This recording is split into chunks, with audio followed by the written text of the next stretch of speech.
नमस्कार। लगातार जारी है बड़ी कवरेज न्यूज नेशन पर। मैं हूं पयोधी शशि और ईरान ने इजराइल पर मिसाइल और ड्रोन हमलों की बौछार की है। इजराइल में ईरान के हमले के बाद कई हाईवे बंद हो गए हैं। मिसाइलों का मलबा सड़कों पर गिरा है। इजरायली सुरक्षा बल हाईवे की बहाली में जुटे हुए हैं। ये बड़ी खबर इस वक्त आपको हम बता रहे हैं। ईरान ने इजराइल पर मिसाइल और ड्रोन हमलों की बौछार की है। इजराइल में ईरान के हमलों के बाद कई हाईवे बंद हो गए। मिसाइलों का मलबा आप देखिए कैसे सड़क पर बिखरा पड़ा है। इजरायली सुरक्षा बल हाईवे की बहाली में जुटे हुए हैं। एक और बड़ी खबर, इजराइल के यरूशलेम में ईरान का मिसाइलों से बड़ा हमला हुआ है। यरूशलेम के आसमान में दिखी हैं कई ईरानी मिसाइलें। आयरन डोम ने कई मिसाइलों को इंटरसेप्ट किया है। तो ये बड़ी खबर है इस वक्त की। इजराइल के यरूशलेम में ईरान का मिसाइलों से हमला। यरूशलेम के आसमान में दिखी कई ईरानी मिसाइलें। आयरन डोम ने कई मिसाइलों को इंटरसेप्ट किया है।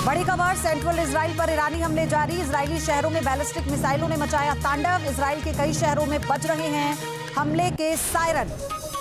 ये बड़ी खबर इस वक्त की आपको हम बता रहे हैं। सेंट्रल इजराइल पर ईरानी हमले जारी हैं। इजरायली शहरों में बैलिस्टिक मिसाइलों ने कैसे तांडव मचा दिया, आप तस्वीरें देख रहे हैं। इजराइल के कई शहरों में सायरन भी बज रहे हैं। तेल अवीव पर जो बड़ा प्रहार हुआ है उसके बाद ये एक तरह से कमर तोड़ने जैसा है। और सबसे बड़ी बात यह है कि जैसे ही, क्योंकि संभलने का मौका नहीं दिया गया। देखिए तेल अवीव में तो ये आलम था कि लोग संभल ही नहीं पा रहे थे। बंकर्स की तरफ अगर वो रुख भी करते हैं, और जो लोग पहले से बंकरों में छिपे हैं उनके लिए एक बड़ी चुनौती थी। बूशहर एटमी रिएक्टर के पास हमले से जुड़ी बड़ी खबर आ रही है। हमले के बाद फारस की खाड़ी में संभावित रेडिएशन की आशंका है। रेडियो एक्टिव धुएं के खाड़ी के पार फैलने की आशंका है। अगर रेडिएशन होता है तो 24 घंटे में यूएई पहुंचने की आशंका है। ये बड़ी खबर है इस वक्त की। ये सबकी चिंता का विषय बना हुआ है, क्योंकि बूशहर एटमी रिएक्टर के पास जो हमला हुआ उसी से जुड़ी ये बड़ी खबर है। हमले के बाद फारस की खाड़ी में संभावित रेडिएशन की आशंका भी जताई गई है। रेडियो एक्टिव धुएं के चलते खाड़ी के पार करने की आशंका है। और अगर ये रेडिएशन पार कर जाते हैं तो 24 घंटे में यूएई पहुंचने की आशंका है इनके। एक और बड़ी खबर, बूशहर में हमले के बाद कुवैत नेशनल गार्ड का बड़ा बयान। पड़ोसी देशों से रेडियोथर्मी विवरण का खतरा है। कुवैत की तरफ से कहा गया पड़ोसी देश से रेडियोथर्मी परमाणु रिसाव की आशंका है। किसी को घबराने की जरूरत नहीं है। नेशनल गार्ड, उन्होंने कहा कि घर से बाहर ना निकले, बस सभी खिड़कियों और दरवाजों को बंद कर दें। कुछ कुवैती नागरिकों के सऊदी पलायन की खबर भी आई थी। तो मिडिल ईस्ट में जंग विनाशक हो चुकी है। एक तरफ ट्रंप डील की बात कर रहे हैं तो दूसरी तरफ इजराइल और ईरान के बीच बमबारी जारी है। इजराइल ने ईरान के बूशहर न्यूक्लियर पावर प्लांट पर हमला कर हालात को और भी ज्यादा बिगाड़ दिया है। बूशहर पर किया गया हमला कैसे पैनिक बढ़ा रहा है, रिपोर्ट बताएगी आपको।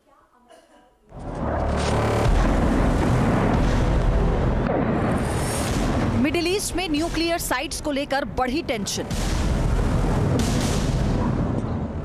इजराइल ने लिया डिमोना पर हमले का बदला।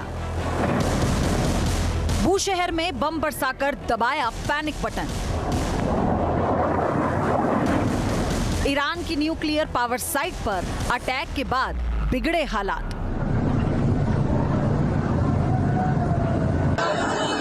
सामने बढ़ाओ। इजराइल और ईरान में वार पलटवार का दौर जारी है। एक दूसरे को दहलाने और सबक सिखाने में कोई कसर नहीं छोड़ी जा रही। इजराइल ने अब ईरान के बूशहर में न्यूक्लियर पावर प्लांट को निशाना बनाया। इजरायली स्ट्राइक के बाद यहां हालात बेहद विस्फोटक हो गए। बूशहर में पावर प्लांट के पास ईरान के न्यूक्लियर प्रोग्राम से जुड़ी एक साइट को निशाना बनाया। अमेरिका और इजराइल की साझा स्ट्राइक के तुरंत बाद भूकंप जैसा झटका लगा। साथ ही आग की लपटें और धुएं का गुबार दहशत का सबब बन गया।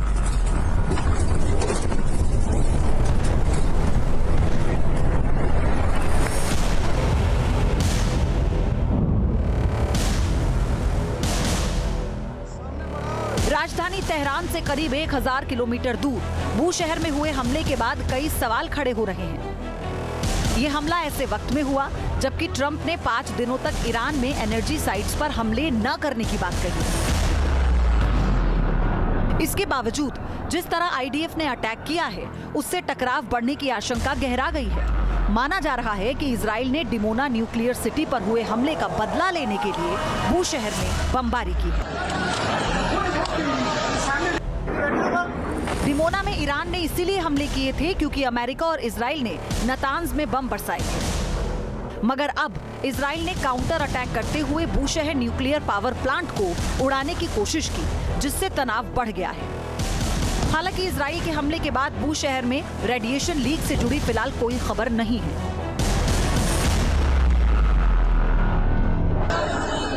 सामने बढ़ो। IAEA यानी इंटरनेशनल एटॉमिक एनर्जी एजेंसी के मुताबिक ईरान ने जानकारी दी है कि बू शहर न्यूक्लियर पावर प्लांट के परिसर में एक प्रोजेक्टाइल आकर गिरा है, लेकिन इससे प्लांट को कोई नुकसान नहीं हुआ।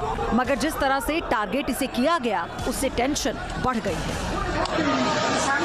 बू शहर में हुए हमले के बाद कुवैत में हलचल बढ़ गई है। रेडिएशन लीक होने की आशंका के बीच लोग सहमे हुए हैं। दावा किया जा रहा है कि लोग सऊदी अरब के लिए पलायन करने लगे। इस बीच कुवैत नेशनल गार्ड ने लोगों को एहतियात बरतने की अपील की है। 17 मार्च को भी बू शहर में न्यूक्लियर पावर प्लांट को निशाना बनाते हुए हमला किया गया था। इजराइल की ओर से जिस प्रोजेक्टाइल का इस्तेमाल हुआ वो पावर प्लांट के बेहद नजदीक गिरा। जिस जगह अटैक हुआ वहां काफी नुकसान पहुंचा था।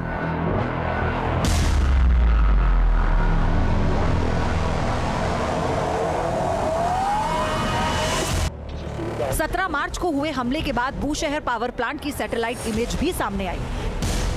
जिस जगह प्रोजेक्टाइल गिरा वहां हल्का डैमेज हुआ है। सबसे ज्यादा टेंशन इस बात को लेकर हुई कि हमले वाली जगह से पावर प्लांट का एक रिएक्टर महज 350 मीटर की दूरी पर था। ऐसे में समझा जा सकता है कि अगर बड़ा विस्फोट होता है तो पूरा प्लांट तबाह हो सकता था। बू शहर न्यूक्लियर प्लांट पर हुए हमले को लेकर रूस ने भी गहरी चिंता जताई थी। Ну и еще один материал. हम बुशहर न्यूक्लियर प्लांट के अंदर एक एक्टिव एनर्जी यूनिट से कुछ ही मीटर की दूरी पर किए गए गैर जिम्मेदार हमले की निंदा करते हैं। हमने अमेरिका और इजराइल को कई बार चेतावनी दी है कि बुशहर साइट पर मौजूद कई रूसी नागरिकों का जीवन और उनकी सेहत को खतरे में डालना किसी कीमत पर स्वीकार नहीं किया जाएगा। तेल अवीव और वॉशिंगटन को न्यूक्लियर फैसिलिटीज पर लापरवाह हमलों से बचना चाहिए, जिससे पूरे क्षेत्र में रेडिएशन लीक होने का खतरा बढ़ सकता है। Многочисленных российских गраждан, составляющих персонал атомной станции.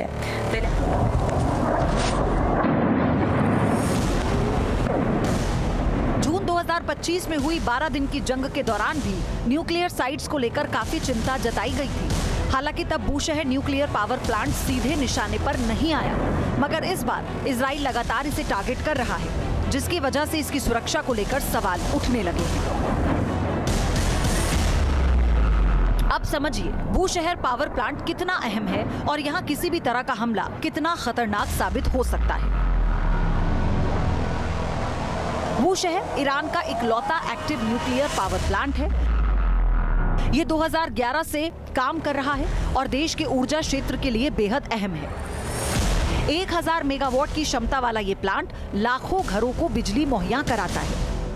ये प्लांट रूस की मदद से बना है। इसमें एनरिच्ड यूरेनियम का इस्तेमाल होता है, जो आमतौर पर बिजली उत्पादन के लिए सुरक्षित माना जाता है। फारस की खाड़ी के किनारे मौजूद होने की वजह से ये क्षेत्र भू राजनीतिक रूप से बेहद संवेदनशील है। हमले की वजह से यहाँ न्यूक्लियर रेडिएशन का खतरा बढ़ सकता है। बू शहर न्यूक्लियर पावर प्लांट में रूस का अहम रोल रहा है, लिहाजा क्रेमलिन यहाँ किए गए हमलों को लेकर नाराजगी जाहिर कर चुका है। साथ ही अमेरिका तक अपनी बात पहुंचा चुका है। Бушер это ядерный объект, который हमारा मानना है कि परमाणु सुविधाओं के हमले बहुत खतरनाक हो सकते हैं। रूस ने इस मुद्दे पर बेहद जिम्मेदार रुख अपनाते हुए बार बार अपनी चिंता जाहिर की है। ईरान के बुशहर न्यूक्लियर पावर प्लांट के पास अमेरिका और इजराइल के हमले बहुत खतरनाक हैं। रूस ने अपनी बात अमेरिका तक पहुंचा दी है और साफ किया है कि ऐसे हमलों के नतीजे भयावह हो सकते हैं, जिसकी भरपाई नहीं हो सकती। если эта тенденция будет продолжена. अब तक हुए हमलों में भले ही बूशहर पावर प्लांट के मेन हिस्सों या रिएक्टर को भले ही कोई नुकसान नहीं पहुंचा, मगर सुरक्षा व्यवस्था पर सवाल जरूर उठे। यही वजह है कि IAEA की ओर से भी इस संघर्ष के दौरान ज्यादा संयम बरतने की अपील की गई है, ताकि न्यूक्लियर रेडिएशन के खतरे को टाला जा सके।